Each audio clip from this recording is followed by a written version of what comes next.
Welcome to AltJake Takes On. Hello again, everybody. We are back. I am AltJake. You're listening to AltJake Takes On, episode number 31. Just kicking these out every week. I love it. I'm with my buddy George, as always. How you doing today, my friend? Doing great. Thank you, sir. Awesome. Yeah, we had a big week with guests. We want to send shout outs to the honorary Zeus for joining us on Spaces on Sunday, and a huge shout out to Howard Baum for joining us for almost 90 minutes on last week for our episode number 30, our special episode to talk about, the Dusty Rhodes wrestling. I was gonna say, we started with Dusty, but then it really just kind of went everywhere. So if you guys haven't checked that out, and for the folks who don't know who Howard is, he's a lifelong wrestling fan. He grew up in the 70s in Florida, so he was there for Dusty's rise and was part of the WFIA, the fan conventions, did some shows in Memphis and stuff too, was on their TV. He's a lifelong wrestling fan and also did the co-hosting with Brian Last for the 605 podcast. So it's really he's just one of the good minds, but more of like a mind from a fan perspective a bit. It's great. That was one of, if not the most fun conversation we've had in the entire, 7 months we've been doing this now. Yeah, he's strictly old school. There's nothing he likes about the new stuff at all. Yeah. No. I'm usually pretty decent about figuring out what I can get people to like of the new stuff, or getting like you with NXT. But with him, I was like, nope, we know where his is, and that's fine. Like he knows what he like, and also too, it's not even the same sport really anymore, whatever you want to call it, with what he watched when kayfabe was alive and well, and just the people believed, and you were watching it weekly, going to the events weekly. That's just a different monster than what we have now, and that's fine. Look at the old NFL videos from the NFL films from the 70s. It's not the same game anymore, and that's healthier for a lot of guys. There's a lot of hits that should have been, so it's just a different thing. And some people I can find stuff in the new stuff I enjoy, but I'll always enjoy the old stuff more. Well, since you mentioned the NFL films, I always loved as a kid. Excuse me, here we go. But the Green Bay Packers playing on the frozen tundra of Lambeau Field.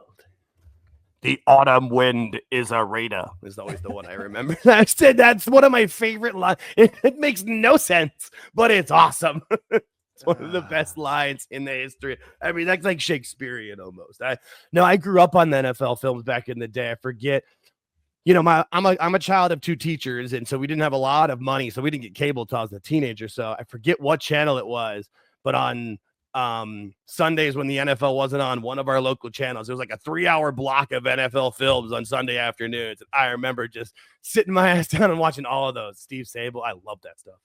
Yeah. Probably where my love of documentaries has come into. Don't know who the voice was before him though. That's the guy I'm trying to do, but I can't remember his name. I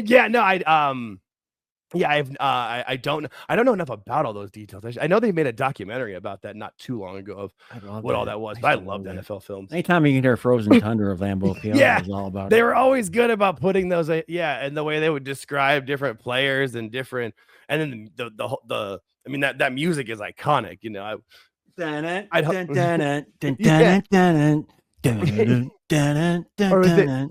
who is it that were the quarterback that was always scrambling that they had? I think was it Fran Tarkenton? I forget who it was, but they would have it, and they had the music that would go along with his scramble and his runs. Oh, it was the best.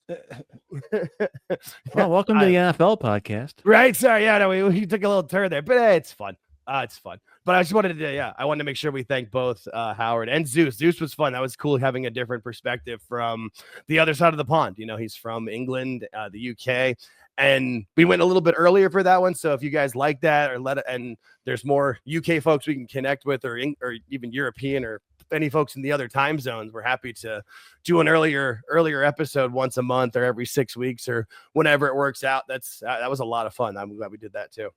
Yeah, something new. try Yeah. it, see how it works.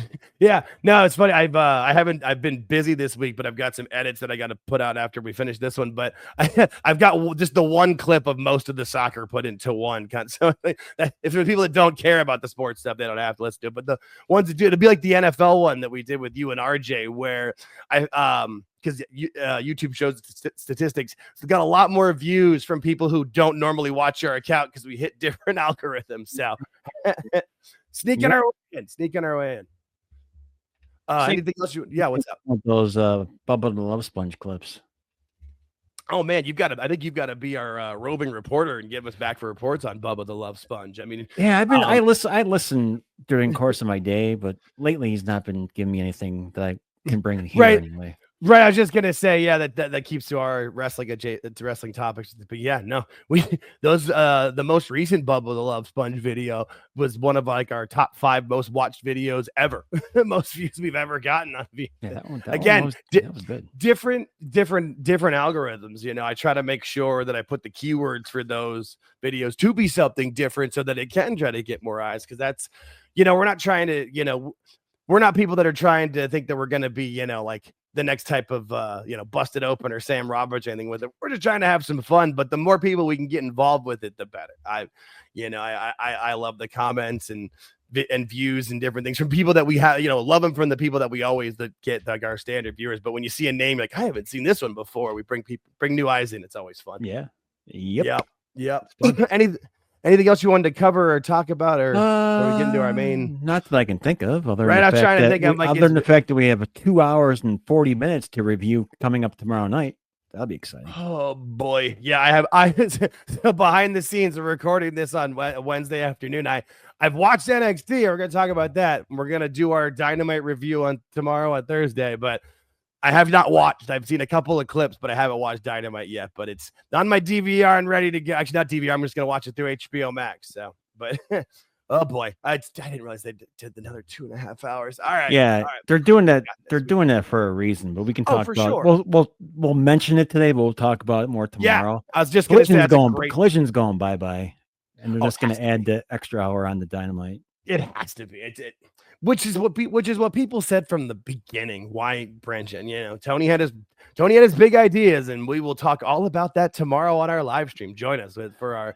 I got no Tony prior to going on. No, that was disappointing to me. I was waiting for Tony's video. I was waiting.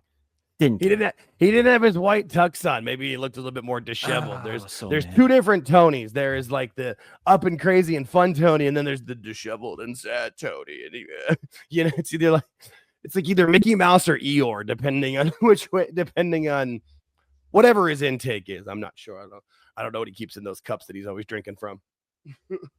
But I mean, I guess he knows. Yeah. But yeah, if you want to hear us talk more about AEW Dynamite in full, we review segment by segment. We will do it every Thursday at 8:45 p.m. Eastern. We go live right here on YouTube and break everything down. So I take notes. I talk about everything. I feel like Jim Cornette, where sometimes I just get mad and you start writing things.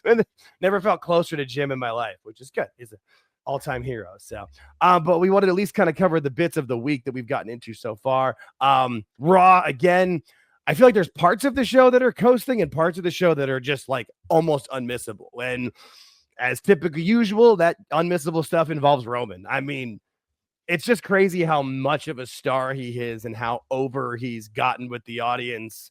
If you remember, what is it, the Royal Rumble 2015 or 16, whichever one it was in Philly where he gets booed.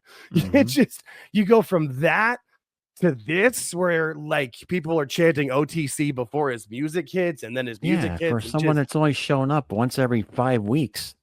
Right? It's amazing. It is. And that's why it's so hard to compare him and Cody as the types of stars, because Cody gets a great reaction too, but his whole thing is being the workhorse, being there for as many shows as he can. And, having that type of interaction, it's almost like the accessible star, as where Roman's like that star that you just barely see and can't touch. It's a difference, but it's great because you can't have everybody being the same, and they couldn't be more diametrically opposed with the way they're going about it. And I thought that too. I'm like, man, they really love this guy for showing up every 6 weeks.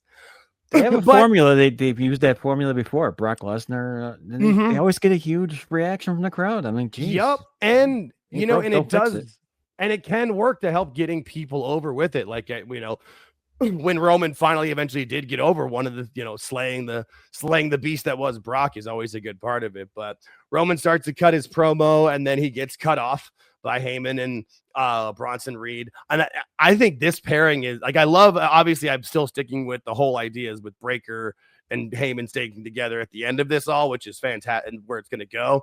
But I think Heyman's going to also give that rub, and already has, to Bronson Reed, because Bronson knows how to stand there and look mean and like mouth the right things along with the mouthpiece. You know, like we always say something. Yeah. And not talk, but like still emote and be part of it, but not steal the screen. It's a really delicate balance where, because, you know, there's obviously, we know there's tons of wrestlers that, you know, need a mouthpiece. We always talk about it, where like if he can't talk, or it's better if he doesn't talk.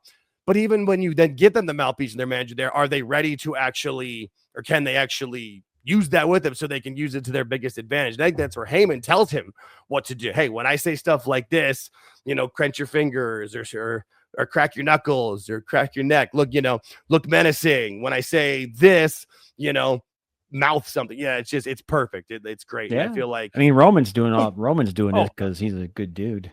yeah. Well, and I mean, this is part of that time too, where Roman had, what was it, like 4.5 years at the absolute peak of the company.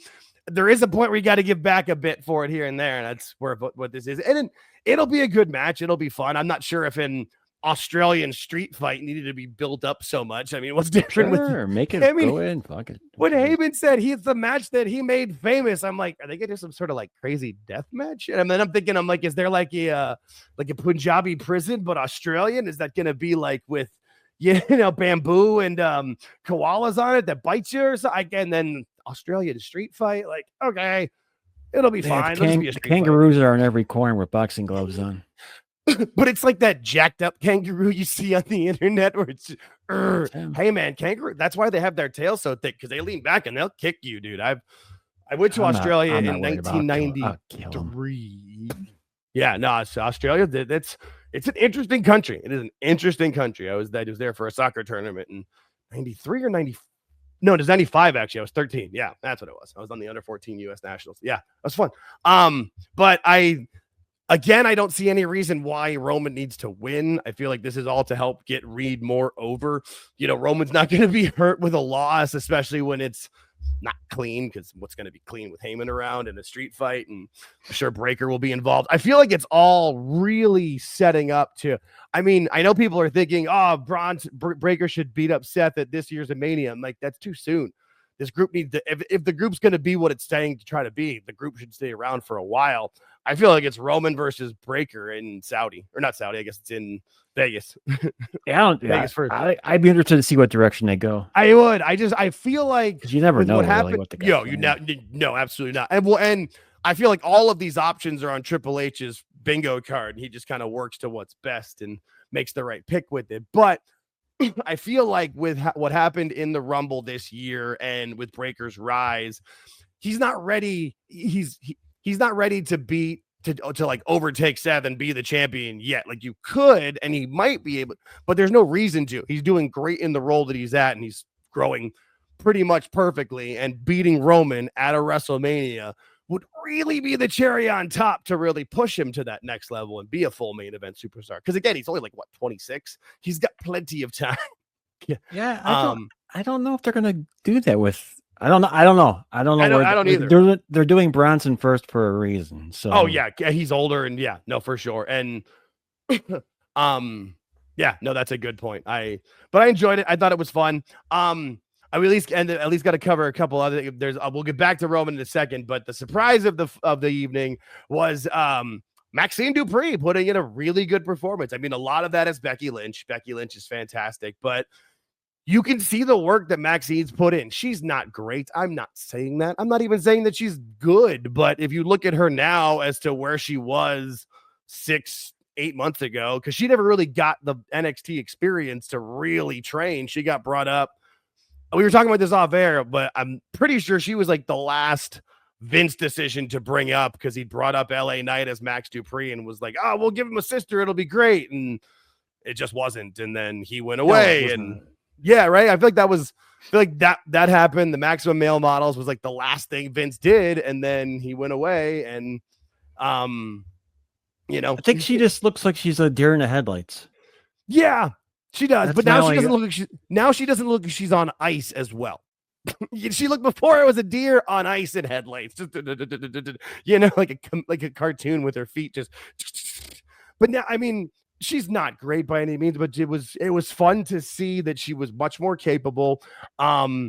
And you could see the announcers were getting into, and the audience got into it, which, I mean, that's always what matters. No matter what happens, if the audience is getting into it, and they were, and it wasn't just like a obligatory, or as Tony says, it's justified. This is awesome chant. Like there was parts of it that was great. Justified because Becky Lynch is in there. Oh, exactly. I was just gonna get into where Becky was. That's the thing, though. If you take her out, that's the problem. Oh, well, Becky Lynch is so good. She made Lyra Valedictorian look good. And now she's making her look good. But then when they're not with her, they don't look good anymore. So Lyra didn't do bad with Roxanne in the late. I didn't. Depends on what you classify as bad. Yeah, but that's why Maxine doesn't get a lot of matches on Raw. I'm sure she's doing dark matches and different stuff, but it was more. I didn't expect to watch this at all, and I got sucked into a different point. When you went to Raw, did they have a dark match? Yes, it was the WWE Speed title match. It was okay. It was yeah. That's all it was. When I went to SmackDown a little bit earlier in the year because I was working that day and it was early. I got in like 5 minutes before the bell went before they went live for SmackDown, so I didn't see that one. But because I remember hearing they were cutting out the dark matches. I think they're gonna. Yeah, I think they're always going to do something quick because that's a lot more for like lighting and the cameras and stuff. But I mean, it was quick. It was a WWE Speed match, so it was what it was. But it was very, very fast. Interesting. And they're not doing like what was it used to be called, like main event. I forget what the other after the show is over, you'd stick around and see a good show. Like Velocity or what was those other shows they used to run? They do the certain show they'll do a match. I've seen dark matches at the end recently, and then I've seen them do the Raw I was at. They did, I forget what the dark match was at the end, but it was a quick like 5-minute match. And then the SmackDown I went to, it was just Cody and the Usos and Sammy in the ring pumping everybody up and bringing in Vanessa Hudgens. Yeah, it's a lot different than it used to be. Because I remember I remember going to ones where you get there an hour early and they'd have like 2 matches to warm. Yeah, because they'd be filming those shows like Jacked and Velocity and not doing other stuff. Not for a regular house show. House shows. Yeah, I'm talking house shows. Yeah. I miss house shows, dude. I always, whenever they would come through on a house show, I would always make sure I would go. Like house shows are always fun because you kind of get stuff like what Becky was doing in this match, where she's berating Jessica Carr, the referee, and like she cornered her at one point and was calling her names and talking crap. And so when Becky went outside of the ring to mess with Maxine, Becky starts jaw jacking with the crowd, and Maxine sneaks in the ring. So Jessica counts 8 to 10 really fast. It's 7, 8, 9, 10. And like looking at Becky, I thought that was a good way of doing it. Not a normal referee count by any stretch, but no, but that was good. Yeah, but there was the reason for it and the reason why behind it. But that felt kind of like more of what you kind of see at house shows, where there's more kind of fun involved with it. But it was cool. I was glad to see Maxine get the count out win. It's good for her storyline. The next match was Lyra versus Roxanne Perez. Fine match. We're just trying to talk more about the specific This was story. all women in the first. Yeah, it was. It was all women Roman, in the first hour. Yeah. Well, besides Roman and besides the Roman stuff at the beginning, and then with Bronson, and then there was the backstage segment with Roman and the Usos where he asked Jay, "Who's starting the top of the hour?" CM Punk. Oh, not you. That kind of stuff. That segment really interested me. Like I thought that was done really, really well. And then Jay leaves all heat in a huff, and Roman tells Jimmy, I see everything. Why is it bad for him to take advice from me? I thought I like this kind of stuff. I always thought the bloodline stuff, the matches were fun and a lot of that stuff was good, but they really, really perfected backstage segments and just making it feel real and working. And that was the one thing you look forward to. Actually, at the time when they were running full throttle, like what, 2, 3, 4 backstage shots? Yeah. And it was going throughout the entire show. I mean, that's what ended up getting Sammy over, was they tried to do it once and people were like, no, we love this. And they kept going back to it. And yeah, and a lot of that's Paul Heyman. That is Paul Heyman basically getting involved in helping write the shows and helping make it work and make it interesting. And then there was also stuff with Asuka making that Kairi Sane was going to fight Io Sky. Fine, like I'm liking this little story here. I'm liking this. The stuff with the Kairi Sane doesn't want to do it, but yeah, I like it too. And here's the thing: I feel like people are like, "Oh, this is WWE being stereotypical." I'm like, if the girls didn't want to do it this way, where they're acting over the top and being crazy, they wouldn't. I don't think Triple H is like forcing them to be stereotypical. I think this is what they're doing. Japanese soap opera acting on American television, and I think the three of them, including Rhea too, all four of them, I think they're loving it. So it is a little cheesy sometimes, but it's what they want to do, and I do love where it's going with Asuka being this just ruthless, and the time she's like the wicked stepmother. And the time Asuka's been around, she's never cut like a regular promo. It's always been that Japanese type promo. That's right. It's never changed. It's been consistent. That's a good way of putting it too. It is. Yeah, it is. And Io Sky's been more of like the happier, bubblier version of that. And that works. And yeah. And you always know they're going to have great matches. So, wherever the storylines are going to go, you're going to get good, fun matches to watch with it. But yeah, no, I've enjoyed those segments for sure. I'm a big fan of Kairi Sane. Oh God, she's great. She's awesome. And she was always in good shape, but like she's gotten herself like jacked in the last 6 to 10 months from what I've seen. And she's always been great in the ring. She can do pretty much anything. She's got great timing. She's powerful. She's got good kicks. No, I like all three of them. I said it before they announced it going into that Raw of last week. I'm like, I don't see any reason why it's not Rhea and Io versus the Kabuki Warriors. You're going to get a great match. The crowd's going to love it in Australia, and Rhea gets the pin. Everybody wins. Will Kairi turn on Asuka? That I do wonder if that will happen. I kind of still always thought that it might have been Kairi being the mastermind behind hand. Yeah, but I feel like that's gone now. That wouldn't make any sense anymore. Not at this point, no. Right, and I feel like eventually, maybe that'll be once they are done feuding with Io and Rhea, it'll be because they go feud off together. That would make sense, and it would be fun. Yeah, could maybe have like that could be a Mania match if they wanted to do it, where you kind of had it like last year where it was Jade and Naomi, where you just make it about the story, where it's a women's match that's not for a title. You don't get a lot of those at Mania. So that'd be cool. Since you mentioned the stereotypical thing, make it a sushi on the pole match. At least you didn't go with a geisha reference, I guess. No, I'm not. I know. That's I stick to basic stuff. Yeah, no, but it could also be one of those things of like the first two, women, Japanese women or Asian women, whatever you want to say, that had the match. Because that was one of the big things of Bianca versus Sasha when that would happen, was having, two black women in a match at Mania. It was awesome, and it was a great match. So, I think they would have a fantastic match no matter how much time they gave them. So. Yeah, I'm all for it. Punk came out and started to cut his promo, and then he gets cut off by LA Knight, and then Jay comes out, and they all get in a huffy fight, and ends up with Jimmy having to keep him separated with it, and that sets up LA Knight and CM Punk versus the Usos, which that's one of those ones. I think the fans were stoked to get that as their match. Like, that's never a bad idea. That's interesting. I've always been not the. I like the Usos as a tag team. Okay, I don't like them separate, so I'll go stick with that. Okay, I like them as a tag team. I think they work well together. Obviously, they're brothers, right? And they work very well together in the ring. When they're separate, they just don't. There's something missing, and that makes sense, doesn't it?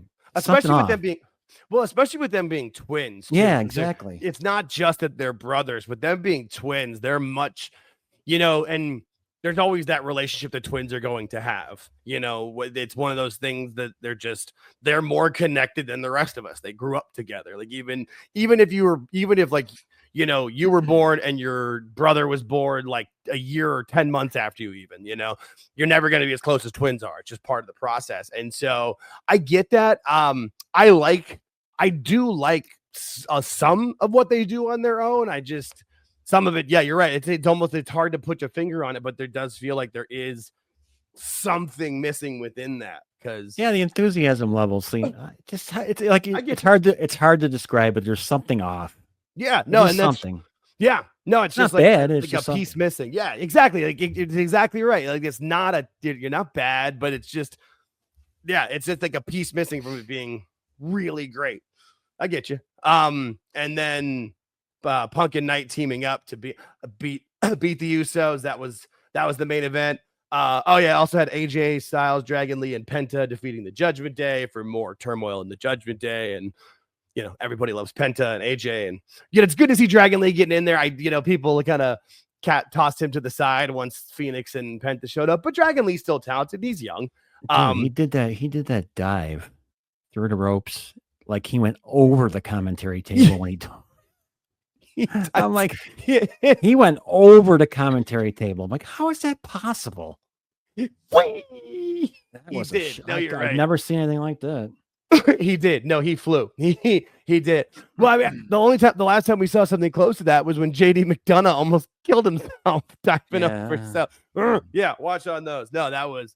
But I mean, this is back to where we were talking about last week or the week before, where there's not all of Raw is great, but it's definitely getting better at points. And I do feel like, the international pay-per-views, they do kind of coast because they know they don't need to have like title changes or anything major at those shows. The people are just going to love it no matter what, because they don't get a lot of them. Like we talked about with Zeus, he said that exactly when we asked him about it on Spaces on Sunday. And it makes a lot of sense. Especially with this one, with it airing at 8:00 in the morning Eastern time. So it's not even a show starts before the sun's up on the West Coast, but so people will watch, but not 7. Everybody. I think it's 8 is when it actually starts. Maybe I don't know. Because I thought it was, because I keep thinking 5 a.m. my time because I'm in Pacific time, but I don't know for sure. I haven't paid that close because I know I'm just gonna wake up on Saturday and go to the ESPN app and watch it on the replay because there's no chance I'm watching that live. Like I'm not getting up that early, and we don't do watch-alongs for those shows. So I mean, I'm excited to see parts of it. I do think the Cody Eastern. You're right. Okay. All right. I do think the Cody and Seth stuff their matches were great before, when Cody first came back. Those were great matches. It'll be fun. I like the video packages they've been doing for them. I think they've been interesting, but I just don't think, I don't think it's gonna be that great. I assume Seth will win underhandedly, but I'm not sure. I'm gonna wake up early and watch it. Good. Hey, good for you. Soccer's not on international break this weekend. If Tottenham was playing that morning, I would probably get up and just watch them both. But soccer's on an international break this weekend, so teams are playing with their country, or the players are playing with their countries and not their clubs. So I'm not gonna be getting up for that. I will tell you that much. I'm gonna give it a shot. See what happens. Good for you. I guess we can get into the little quick news really quick before we get into the next thing of the NXT. But so posted this morning, it was like, oh, Santos Escobar is going to join AEW, and here's what Dave's going to tell you why. And we've got a nice little whoopsie-davell. Dave failed. Santos was just bargaining and getting the best contract for himself, and he is officially re-signed with WWE for a very big money deal as of today. This was as of, so that'd be 1:30 p.m.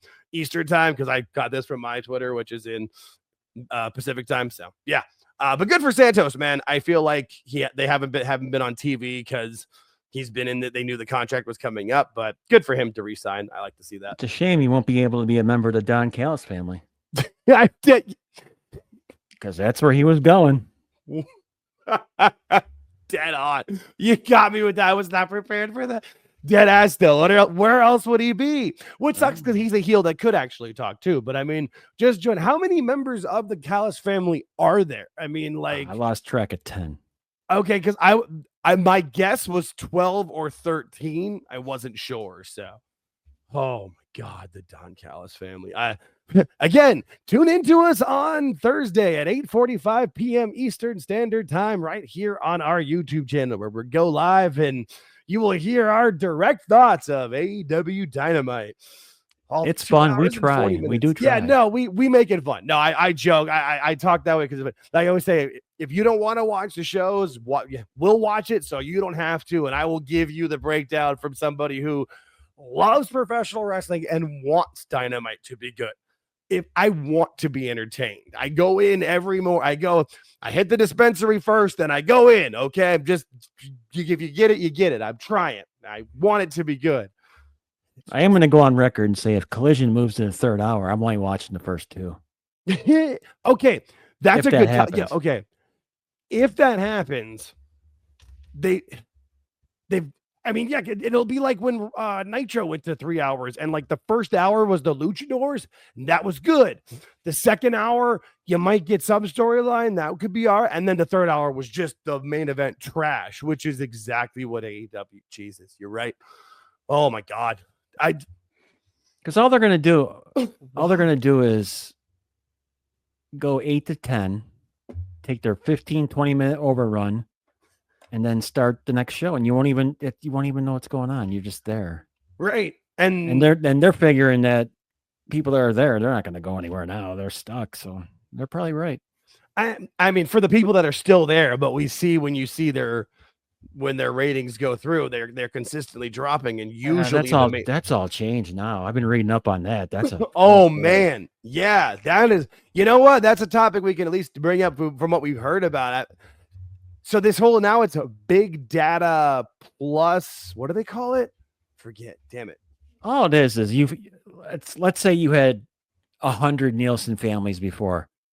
Now with this new system, you have 1 billion Nielsen families. So what it does is it takes away the extrapolation. That's what it is. Because before they would say, yeah, if you had 100 Nielsen families and, 7 of them were, 7 of them were watching wrestling. Okay, that's 70,000 out of 100,000, but it's not a big data plus panel, because the panel is what Nielsen was, but now they're getting data, which, I mean, I'm surprised it took this long with all of us having smart TVs. Like, there's got to be a way where that can or like with your cable service. And I mean, we know no matter what Dave or BJ Bethel or Tony Khan try to tell you, HBO Max knows the numbers that they're getting and they're not included in this Nielsen thing, by the way. I've heard that too, which, yeah, I mean, that's because they wouldn't make a difference, I assume, is my only assumption there. They don't want it to be in. Yeah, well, I mean, because the HBO I've seen as many a lot of the commercials or numbers or ads where they tout how many views the Pit got, the hospital show, how many views the NBA has got, and nobody talks about AEW because nobody watches it on there. Let's be real. I mean, why would you? Yeah, just basic cable. You're gonna watch it on TNT. I mean, this makes sense. If you're gonna watch it, you're gonna watch it on TV. I don't know who. I mean, if you had HBO, you could watch. I don't know. It's not. Not my style, but I understand. Maybe you could. So depending on, if I remember to DVR it on my DVR, I'll just watch it through there. But every now and then I have forgotten, and I've gone to HBO Max. But it doesn't matter which way it's. And from what I know, those numbers technically wouldn't count anyway, because you're outside of the time from when it aired. But I mean, if the numbers on Max were actually good, you would hear about it from Max or WWD. You would have heard about it the first week. Wins. Yeah, exactly. Nobody's watching in there. And I mean, it's one of those things where it doesn't surprise me that the extrapolation hurt wrestling, because it is more niche than we think a lot of times, especially with watching it through linear television. Now, we've been saying it forever, how many people watch the highlights through Twitter, X, whatever you want to call it, YouTube, the WWE's page. Like whenever I go to get us pictures for this show, like you get a pretty good rundown of the show or what happened. And they've got a video, at least a video clip or the entire segment of each segment of the show right there for you. So you can get caught up. And it's wrestling. We all know you don't need to watch every little second usually, and they'll show you what you need to see. Yeah. Plus now there's so much competition. Oh my God. NCAA football's on Saturday, so AEW takes a beating. The MLB playoffs are on, so both companies take a beating. Hockey starts yesterday, so now just everything is going. Yeah. Well, and now too, like, I mean, how many sports are on as every day too? Because now, I mean, you also have Thursday NFL games or when basketball comes back, and hockey's back now, and I know the NBA usually is like 2 to 4 weeks after that. So yeah, people are always going to be watching, and you've got to make it either appointment television or must watch TV to make people watch it live. And it's when you can catch the highlights through Twitter or YouTube, if you don't really care but you just want to keep an eye on it, it's not hard to do it that way. Right. I've done it plenty of times that way. That's until we started going live for Dynamite. That was basically how I kept on top of Dynamite, and I was fully up on most of the storylines. It wasn't like you missed much. So yeah, it's just a different. Yeah, now they've made it. Now they've made the pool bigger. So yeah, no, and it's only going to get bigger from there. No, it's a good point though. But it's interesting to see how this data is coming in and change, because it's one of those things where I didn't hear about it before, but when you read articles and they push it back to like, oh, read the articles when it was announced, they all said this was being introduced Q4 2025. So basically October 1st, 2025. From then on, that's all you're going to get. And that's why we're seeing it now. And, initially it was like, oh, maybe it was just NXT and Dynamite because not as many, but it was SmackDown too. So yeah. Plus, there's no more next day ratings either. That's gone. The next day, you got to wait 2 days at least.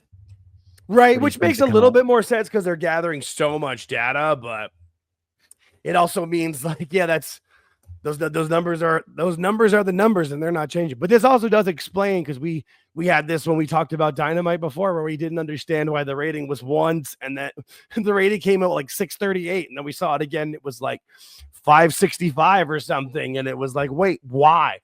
This is why. The big number was the old just panel, and now it's big data plus panel. And yeah, whenever you see the first set of numbers, they're not going to be right. Yeah, so they're going to be an estimate. Right. Yeah. Like the Fast National thing. Yep. That's a good way of putting it. That's a really good comparison. That's actually the best way of putting it with it. But it's interesting to watch. I mean, like I say, I don't care too much about the ratings overall, as long as the houses are full, like for WWE or not for AEW. And then, how much, what you see in the crowds and what you see online of it for the activity with it. Because most people, especially the younger kids, I don't know what the age cutoff is. I would be curious to know what the number is, but is it like everybody under 30 just doesn't watch stuff through television? They watch it through a different way, or a VPN or their laptop. I know kids that I know. Side up, little about me. I've recruited recent college graduates for a major corporation for the last like 11 years. A lot of the kids that I recruit, they don't even own a television. They have just a big monitor that they end up connecting their laptop to and watching stuff through that. Like, so those numbers don't count for television. And how many people in that age bracket, I don't know where the cutoff is. Like, I have a TV, but I'm in my 40s. So it's different. Yeah. Be interesting to watch though. And if I'm not mistaken, Cornette was talking about the bracelet he had to wear. It was going to be a Nielsen. He keeps joking, but it's a neck thing. Like it's like a necklace you put on. Yeah. But it's because it picks up all the stuff around you, because they were trying to like, I mean, I get that. I guess the idea for like if you're watching stuff on your iPad or whatever, that picks those songs up. But I mean, is it picking up stuff at the grocery store or like at the bar where like the TV's on, but you're not watching? That don't make sense. I think it's Big Brother watching us. I mean, we all have a phone in our pocket that can record pretty much everything we say or do. So anybody who's surprised by this, I don't know what to tell you. So, yeah.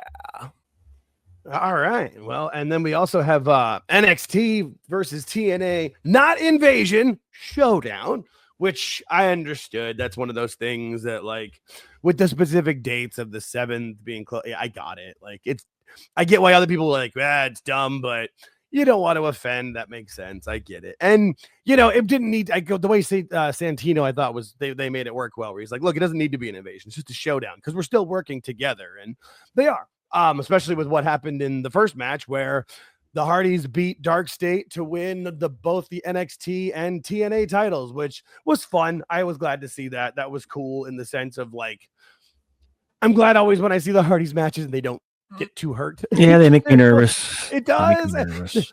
There was no ladders or anything though, so that was nice. Like, I'm very nervous for Bound for Glory with the Dudleys, but they all know how to be as safe as you can. It's just a little scary, but it was fun. I mean, Dark State are what they are. They're still all green. This is very much a learning and developmental show, but it was cool to see the Hardys working with them. There were some rough parts, but that's NXT. That's just there was a lot of rough parts. But that's also the Hardys. I mean, like, Jeff Hardy's matches have never been that smooth, and he kind of hit that age point where he looks good now, and he's in shape. I'm not going to blame them that much. Dark State looked nervous, which I can understand. Nervous, they're green. Yeah, this is the biggest show they've probably been on, really. Yeah. Jeff Hardy, he's not as bad as he was. There was a point, like, I think during that time, the end of the WWE run and the AEW run, where he was kind of like in his Macho Man phase, where, like, remember when Macho Man in WCW, like, when he came off the top rope for that elbow, like, that elbow hit, like, he broke Charles Robinson's sternum because he did that to him when he was little Nate. When Jeff Hardy was hitting the swanton for that period of time, he was landing full on you. Now it seems like he's a little bit better, not quite as bad as it was, but that was fun. I mean, it was a good way to start off the show, especially, like, the first thing you have for the show was that classic Hardys music. So even though it's new school, you got the nostalgia. I mean, everybody, you can't hear that music and not, like, do your little hands like the Jeff Hardy bit. Like, you can't not. That was fun. But yeah, I didn't mind it. I just noticed right off the bat. I'm like, wow, okay, we're starting off like crap, but it got better. I mean, See, we talked a little bit before we started going on. Yeah.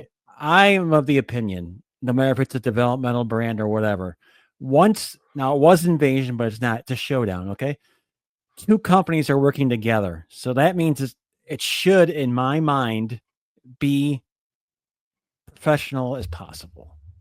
Even if it's GCW and PWG, you're calling it Invasion, it still should be the top, should be the best work you've seen out of those 2 companies. When this started, nice comparison, huh? Yeah, that's good. That got me. That's good. But when they started, I noticed it right off the bat that there was a lot of flubs in this match. Yeah, I mean, and I know what you're saying. I know what you're saying with the NXT's developmental, but once you incorporate another company into it, no matter who it is, it's got to step up. That's all I'm saying. Yeah, I get you. And there was definitely like, it's one of those things where and like you said, it definitely got better, and it was one of those shows that progressively got better as it went along. But there was gonna be parts that were gonna have some issues with it. But that's, I mean, especially with some of this talent, like, I don't know everybody in Dark State's story very well, but I mean, most of them, if not all of them, are probably NIL or didn't have that much experience. So it was a big moment for them. But they're presented as the champs. You know what I mean? Presentation in this was key to me, because that's who they are. They're the champs, right? But they're only really the champs because they're kind of shitty with their Freebird rule, and you never know which 2 you're going to fight. Which for is that, good. Which is they should have done. Which is a good, exactly. I was just going to say, which is the only way that I bought that they were able to win anyway. And then I was surprised that it started this early, but then when I thought about it, it wasn't, because they were Survivor Series style matches. The NXT versus the this was a disaster too. There was, I mean, there was parts of it that were, this one was always going to be a little bit of a botch fest in parts of it, but okay, before we go, or we get into this one, I noticed that a lot of people were blaming the women for botching more, and I presented the point of the first match where the men did their fair share of not doing their right thing either. Correct. So it's not just the women, folks. No, you can't blame the women for botching more than the guys do, because the guys do just as much. Yeah, and there is that unfortunate part of the IWC where it's less internet wrestling community and more incel wrestling community, where they're always just going to harp harder on women. And that's one of the reasons why, like, sometimes when you'll see ladies will fight back and they're like, just shut up about it. Normally I'm kind of like, I think where that'll piss me off. We're like, oh, you've never done it. What do you know about it? But for those creepsters, it's like, just, what do you know? You're weird. You know, I thought this match had moments of greatness and moments of I felt like they probably should have, if they're going to have Jordan Grace be the referee who doesn't have a lot of refereeing experience. Really, she's not got that much wrestling experience overall. I think she's only been wrestling for 6 or 7 years, which is why, you know, she's the one that's still in NXT, and Stephanie and Julia have both gone up. It's because she just doesn't have as much experience, and that's fine.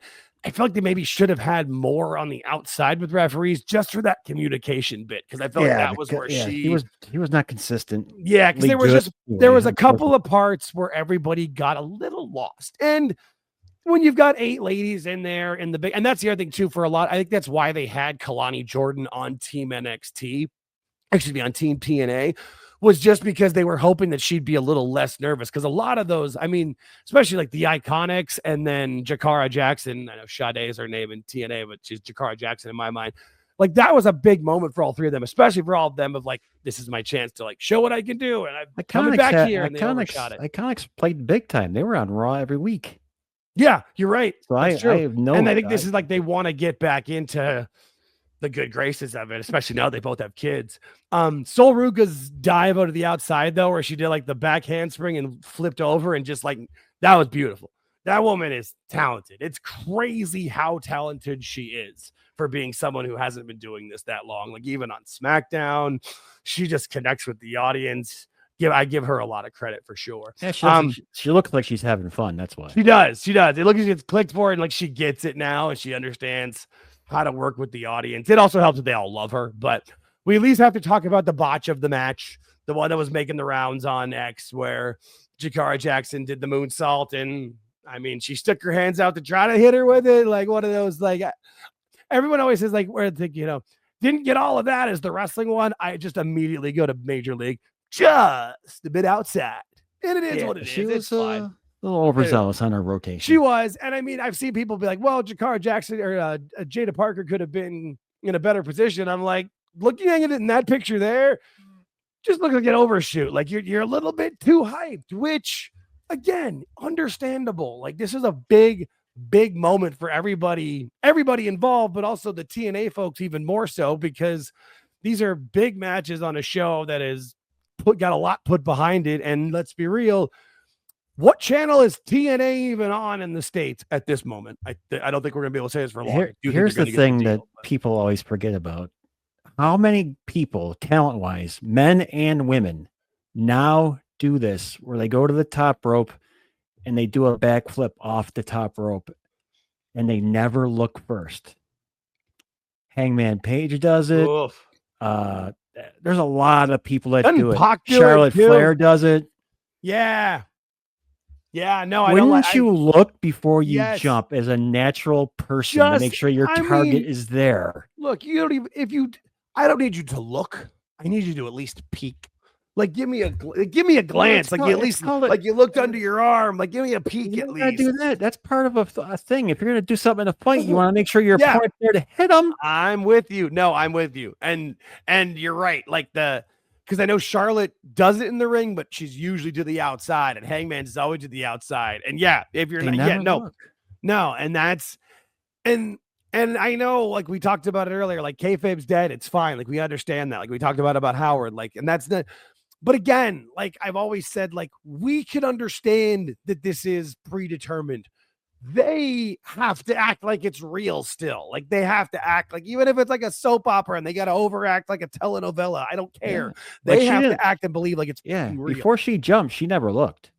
That's a good point. And when you see the clip, like, they don't show that part of it. They show her going into it, at least the one I saw at X. But you're right.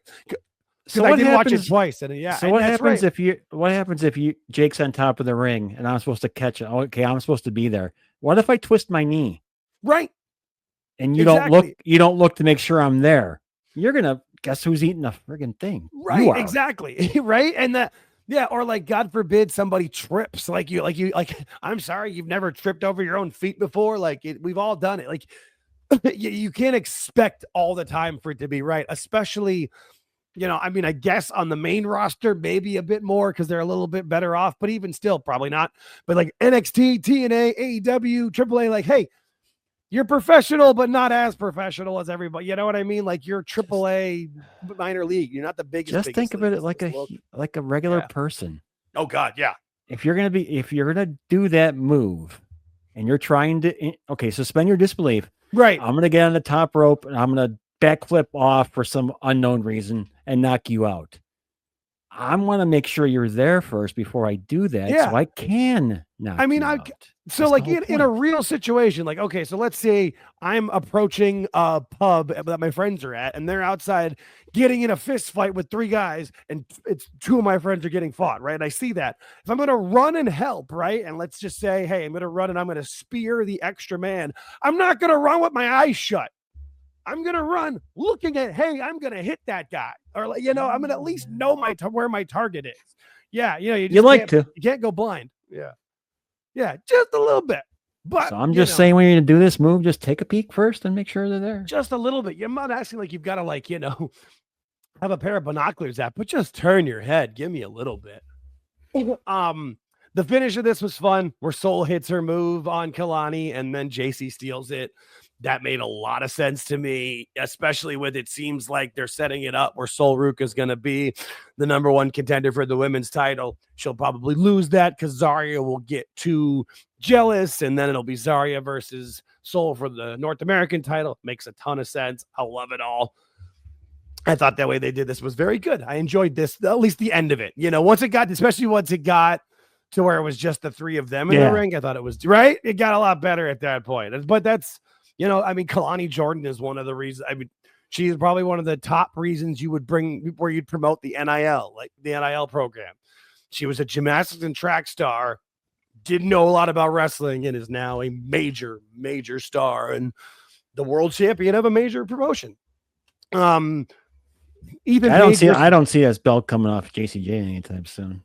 I don't either. That's why I think it's perfect to have Soul challenge and then lose because of Zarya to then have her then go down that path. It's like kind of like when Kane debuted so that Undertaker didn't beat Shawn Michaels, but then had somewhere to go so that Shawn could then face Brett, because otherwise it'd be like, why isn't Taker still going for the belt? Because he's got to fight Kane. Like, makes sense, and that's where I like that idea behind it. And yeah, good for JC Jane, man. She's the perfect heel for this program. It's great. Speaking of perfect heels, Ethan Page wins again, but makes Mustafa look great. This guy's like the king of making everybody else look good. Like, he looks great too with what he does, but he just, his facials, the way he sells what they do. Like, Ali didn't need much help in this. No. Ali's great. Ali's great. Ali's still one of the releases that has always kind of surprised me. I still thought there could be more done with him. And every time I see him on television, on whether it's TNA or wherever, he's always talented. And I always enjoy it. Yeah. I will continue to say what I've always said about Ethan Page for everyone that keeps asking, when's he going up? He's never going to go up. Never. He shouldn't. He doesn't need to. He's in the perfect position. He can do what he's doing now with a long title run, or if you need to have that, like, you need to have like the baby face lose the title so they can go up and then another baby face challenge. He's a perfect heel transition champion of the main title.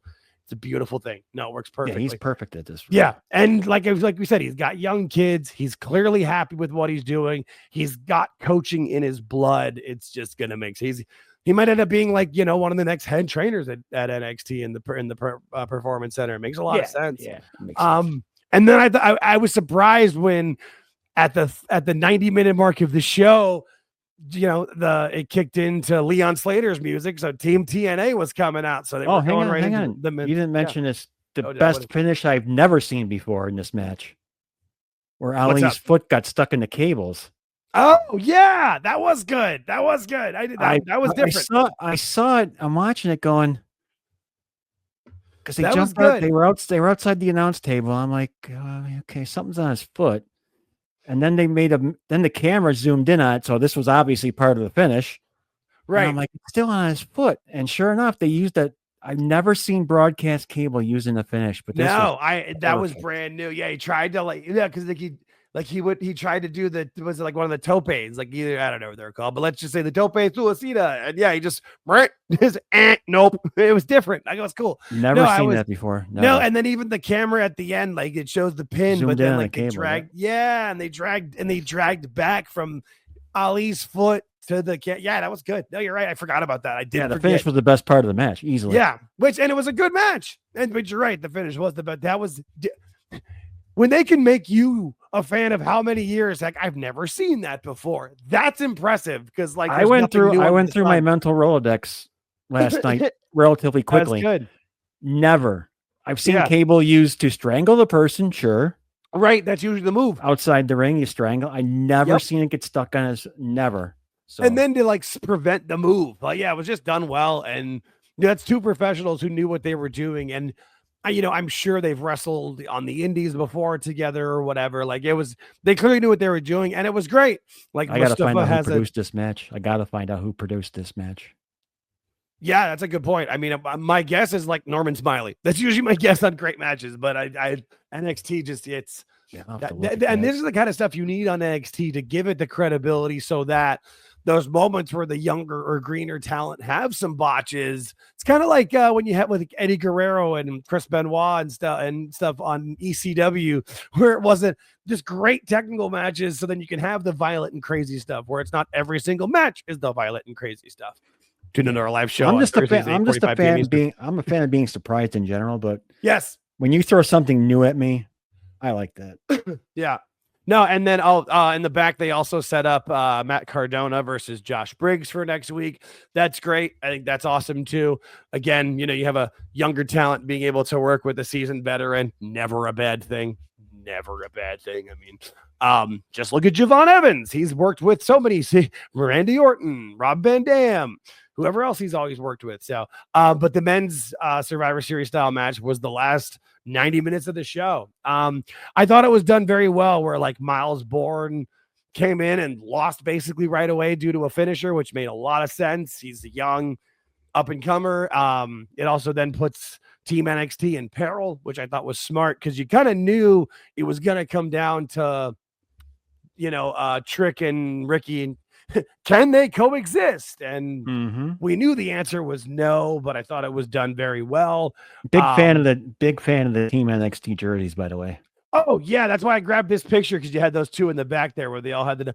Also, somebody posted on X, and I should have grabbed the picture. I just remembered now. There's the Miles Bourne had number 3 on his jersey. There was an old RKO shirt that was basically cut the same way. That was RKO and had this number 3 on it. Like. Yeah, I feel like Miles Bourne's good. That when he's gonna get a program with Randy Orton before Randy retires. But better hurry up. Yeah, that's a good point. That's a valid point. But I mean, this made a lot of sense in the way they did it. Team TNA kind of had to win because the only win that TNA had was the first match with the Hardys. But then to have Trick walk out on Ricky when it's then 3-1. I mean, that was kind of perfect, because then exactly perfect, right? I was just gonna say because then Ricky gets to like have these moments. He does eliminate Kazarian, but I mean, let's be real. You got Moose, who's one of the all-time TNA greats and a monster, and then Mike Santana, who's literally gonna win the TNA title on Sunday. So we think he's got to. So we hope. Yeah, so we hope. Speaking of which, I might as well just throw this out now. Sunday Night Spaces, we're going to go on at 7 Eastern to watch along for Bound for Glory. So, woo! Yeah, we'll be. Yeah, I like doing watch-alongs. They're fun. Yeah. Unfortunately, they turn out to be crappy content once the event's over. Yeah, that's true. But I mean, it's maybe we'll sneak in some crown jewel reviews in the middle of the matches. That's a good idea. Commercial breaks or something. Yeah, no, that's a good point. I just want to watch the show with something of it. So, but yeah, no, this will be, this was done so well to make Ricky look great, but lose. I was kind of surprised Joe Hendry doesn't like turn heel or something, but probably smart to keep him as it is. Everybody still loves the guy. But it was the moose power bomb into the lariat. That was they couldn't do too much with Joe Hendry because this was already your second guest referee spot. Yeah, I agree with what they did here. Yeah, no, I do too. And it made the Jordan Grace, and I mean they both had some issues as referees because they don't have a lot of history as referees, but it made sense storyline wise to have the two most like recent TNA to NXT signings be the referees because they you can't really believe they'll represent Team TNA or Team NXT. So it made sense. But whenever we get a referee guest on, I want to ask them how they feel about guest referee spots. That's a good question, and I know you're working on things, so I ain't saying a word. Nope. Neither will I. Nope. Whether you said anything or not, I said that for a reason, though. Yeah, you're always working on something behind the scenes, which I love. I personally appreciate it. But I thought this was great for TNA, especially because like it made TNA look strong going into the pay-per-view. Let's be real. How many people have Access TV? I still feel like this deal's being announced sooner than later. I said by the end of October. I'm sticking to that, but I'm running out of time. I feel like it might even happen at Bound for Glory. That's where I'm heading. All right, that's why I love you, George. We are very similar, right? It would make sense. I just have a feeling they're going to announce it somewhere during the show, right? Like Carlos comes out and looks like and then says something. Yeah, that'd be fun. And I really like that guy. I think he's good for the business. You're not getting any more eyes on TNA than you are going to get on Sunday, dude. This is true. No, that you built up to it as best you can. I mean, it's going to be a big moment. People are talking about it. People are excited. I'm excited for it. I want to see what happens. I really want to see them go up, and I want to see them succeed. That's why when we talk about AEW, like I want it to succeed. What does it cost on YouTube, by the way? Do you know? What was it? What's the cost on YouTube for this? I don't know. Let's look it up. I don't remember what I paid last time. I remember last time we watched it, I paid something. No, we didn't watch it together. I paid something to watch the other one. Right. No, we watched it, but not to, $14, 15, something like that. Maybe 19. That's what that was honestly my guess is going to be $19.99. That's what I feel like it was. Bound for Glory. They just made things so much easier nowadays. You just hit a button. Okay. Paid for. Your account's already in there. You're good to go. I'm on it, but I'm not seeing what the price is of it on the page. But I'm on their page. No, it probably won't. It should say. You would think, right? It says $39.99. But I think it's because this is the big one. I think it's this is this is their big one. Yuck. I'll still pay for it. Yeah, no, I'm looking at it right now. $39.99. Yep. Oh. Because the other one was the other ones were their smaller shows. Because I know the way the TNA Plus thing works is like you get everything but like their big four, and this is one of them. So what would TNA Plus charge for this? $40 I have no idea. I have no idea. I don't think so. I think interesting. I want to say Lincoln Hawk. Could be wrong. My best guess. I feel like he has the TNA Plus. I think he has it. I know somebody I was talking to the other recently has it. I feel like it was Lincoln, but I could be wrong. I have been wrong before, but I enjoyed the show. I thought it was good. I thought it was a good setup. I'm gonna watch TNA Impact Thursday after we go live. That's what I've been doing. We go live, and then I can watch TNA on my DVR and fast forward to the commercials. But I don't feel like they're gonna do too much because that show's pretty much set up. Let me even go on. Yeah. Oh, plus they already pre-recorded them all. Oh yeah, you're right. They did. I forgot about that part. You're right. Because they have there's 9 matches. That's Leon Slater versus Javon Evans. Yeah, next week's NXT's already been taped. NXT has? Yeah, they did it. They did it yesterday. Oh shit, I didn't know that. Right afterwards. Oh well, I did not realize that, and I will hopefully avoid the spoilers. But yeah, there's 9 matches for Bound for Glory, and I don't think they're going to add any more. I mean, you've got the X Division title, the Knockouts World title. They've got the Call Your Shot Gauntlet. There's a Tessa Blanchard's on a match. The System's in a match. Kalani Jordan versus Indy Hartwell for the Knockouts title. The Hardys versus Team 3D. Oh boy. the TNA International title with Kazarian, and then Trick versus Mike Santana in a singles match for the TNA World Championship. So yeah, that's got to be it for that. Yeah, they could probably trim a couple of those matches out of there. Yeah, really, honestly. Well, I mean, yeah. Well, I wonder if any of that's. I don't know if there's a pre-show or not, but I feel like 9's not bad for a pay-per-view. I feel like they can probably knock that out in 3.5 hours, hopefully. Yeah, I don't like 5, and I don't like 17. I like 7. I was gonna say, feel like 7 or 8 is pretty perfect. Yeah. Usually, 5 can be a little too short, unless like if you've got like the money in the bank and stuff. But again, then you have unless 2 you're doing a Survivor Series or something. That's different. Yeah, no, I'll give you that. Yeah, but, yeah. No, but it'll be fun. I'm excited to watch it. That's for sure. Anything else you wanted to cover? Any other topics? Or there's also Crown Jewel, but those are always like the title for title. Like that's not really that exciting to preview. Like, yeah, we know what's coming. We'll just review a match in between or something. Yeah, no, we could talk about exactly. That's a good thing during the watch along, because we'll have a little time in between it. But yeah, like I said, the only bad thing is we not the bad thing, but we always put the spaces back on YouTube the night of or the day after.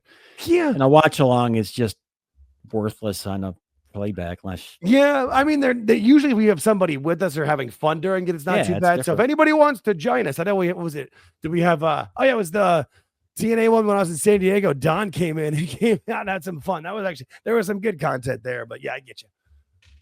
I get you. Cool. For the most part, it's good though. Yeah, no, it'll be fun. Plus, I feel like, let the bigger channels like Phil and Toonie Talk, like those guys could do the main roster shows, but not everybody's going to do TNA, NXT. Not everybody's got the time. So it could be more, us in our like 315 subscribers, 312, we can do these lower shows. It's more fun for us. So I'm all good with it. But also too, whatever you guys want, let us know. Reach out to me on X. I'm happy to talk with you guys. Shoot me a message. Shoot us a comment on something, comment on the videos. George and I are great about responding to every video possible. That's kind of or every comment possible on our videos. That's our goal. So anything else? Anything else? No, make sure you tune in tomorrow night, Thursday night for the YouTube Dynamite review. Then tune in to Sunday night spaces and do your thing. Get people like, subscribe, share, please. Share this stuff, will you please? If anybody asks, the subscription's free. We promise we will never charge for subscriptions. It's always free. But we appreciate each and every one of you. For a prescription. Yeah, well, exactly. That's what people think you can. People are like, oh, what's the subscription? It's a job. Like, no, you pay for memberships. We're not even there yet. We'll cross those bridges later. And the subscription will always be free to all access the stuff. We just want to get it out there and have some fun. We're not trying to, we're not trying to be the next busted opener Sam Roberts. YouTube don't let you do that shit. Sorry. Yeah, right. Exactly. It's not like we can tell you people, sub here, give us $5. Now YouTube don't like that. Yeah. Plus, if they did, that YouTube would give us 1 and they'd take 4. So they would never. They would never charge for. They would never let that happen. Right? Yeah. Seriously. No. Cool. Awesome. Well, we will catch everybody this weekend for tomorrow for the Dynamite review, 8:45 p.m. Eastern Standard Time, live on YouTube, and Sunday Night Spaces live on X. We will catch you guys next time.